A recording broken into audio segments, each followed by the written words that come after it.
Hello friends, welcome to health care today. मैं doctor Poonam Maggo और आज हम बात करेंगे न्यू बॉर्न का वेट कितना होना चाहिए, यानी नवजात जो बेबी पैदा होता है उसका वज़न कैसा होना चाहिए। इंडियन सिनेरियो में हम 2.5 से लेके 3.5 किलो के बीच का वज़न नॉर्मल मानते हैं और 2.5 से 3.5 किलो के बच्चे अगर पूरा टाइम पे हुआ है तो वो पूरी तरह से स्वस्थ होता है। लेकिन शुरू के कुछ दिनों में बच्चे का वज़न थोड़ा कम होता है। जब बच्चा माँ के गर्भ में रहता है तो वो पानी के अंदर रहता है, काफ़ी सारा तरल यानी लिक्विड पदार्थ उसने अब्जॉर्ब किया रहता है। जब वो बाहर के एनवायरनमेंट में आता है तो जो एक्सेस लिक्विड होता है वो यूरिन के रूप में बाहर निकलता है और बच्चे का वज़न शुरू के 7 से 10 दिन में कम होता है। लगभग 10% तक ये वज़न कम हो सकता है, यानी अगर 3 किलो का बच्चा है तो 300 ग्राम तक वो वेट शेड कर सकता है। लेकिन ये वज़न फिर से रीगेन हो जाता है अगले 7 से 10 दिनों में। तो अगर वेट में इस तरह की थोड़ी बहुत फ्लक्चुएशन आती है तो आप घबराएं नहीं।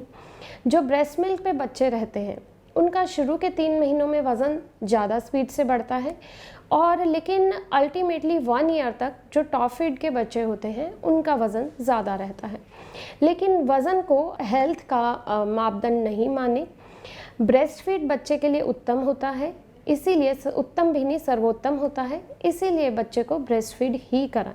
आप इस बात की चिंता ना करें कि आपकी कोई फ्रेंड है, कोई बहन है, उसका बच्चा है टॉप फीड पे, उसका वेट ज़्यादा गेन हो रहा है, आपके बच्चे का कम हो रहा है। ये आशंकाएं अपने मन से निकाल दीजिए।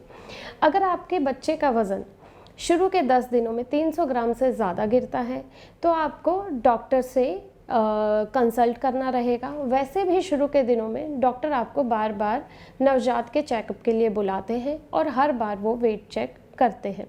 अगर आपका फीड कम आ रहा है, ब्रेस्ट फीड आपको ठीक से नहीं आ रहा है, या फिर आपका बच्चा प्री मैच्योर है या बच्चे को किसी तरह का कोई मिल्क इंटॉलरेंस है तो डॉक्टर आपको टॉप फीड के लिए सजेस्ट कर सकते हैं।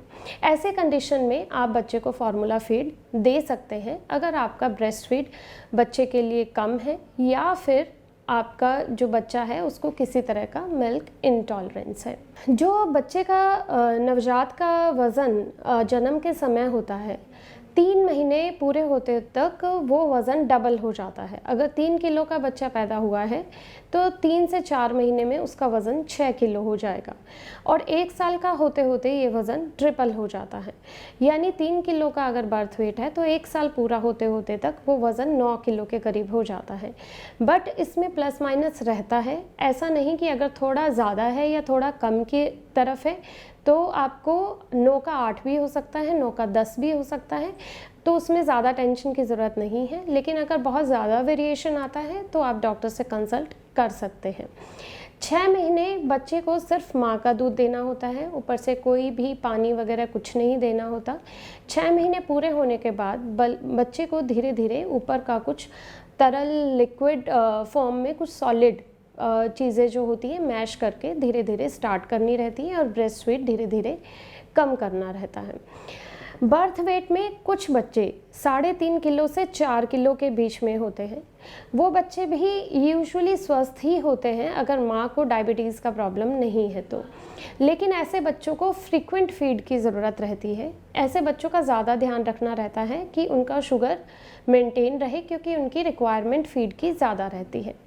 इसके अलावा एक और चीज़, अगर मदर का प्रेगनेंसी में शुगर हाई रहा है तो ऐसे में बच्चे का वज़न ज़्यादा की तरफ तो रहता ही है, लेकिन ऐसे बच्चे शुगर लो होने के लिए बहुत ज़्यादा ससेप्टेबल होते हैं, क्योंकि मदर में इंसुलिन की मात्रा ज़्यादा होती है। वो गर्भ में ज़्यादा इंसुलिन के इन्वायरमेंट में रहते हैं, जो बाहर आते ही वो इंसुलिन उनका शुगर लो करने की कोशिश करता है। इसलिए बच्चों के फीडिंग का खास ध्यान रखना होता है, उनका शुगर मेंटेनेंस का खास ध्यान रखना रहता है। इसीलिए अगर मदर को शुगर है और बच्चे का वज़न 4 किलो के आसपास या उससे ज़्यादा है तो डॉक्टर आपके बच्चे के लिए ज़्यादा कंसर्न रहेंगे और उसके फीडिंग के लिए कुछ स्पेशल इंस्ट्रक्शंस देंगे और आपको बार बार हेल्थ चेकअप के लिए बुलाएंगे। आई होप मैंने आपकी काफ़ी सारी क्वेरीज सॉल्व करी होंगी। अगर आप कुछ प्रश्न पूछना चाहें तो नीचे लिखे कमेंट सेक्शन में लिखकर पूछ सकते हैं। हम रखें आपका ख्याल।